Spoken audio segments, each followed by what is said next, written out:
Welcome to Let Me Fix This. Enjoy the video. You begin by preparing the device, charge it above 50% and connect to a stable Wi-Fi network. Next, sign into your cloud account so backups can upload. Make sure you have enough storage or buy extra if needed.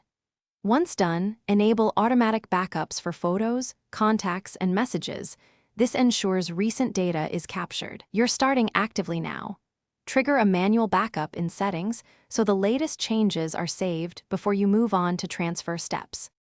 You now handle export and security. Use built-in export tools or a trusted app to save SMS, call logs, and app data, and then verify the exported files. Make a local copy of photos and videos by downloading them to your computer. Compare file counts and folders to confirm nothing's missing.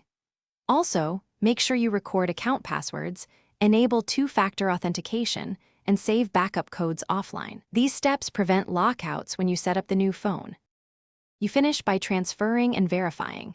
Restore your backup to the new phone using Cloud Restore or a direct cable transfer, and then check that contacts, messages, photos, and essential apps are present and working.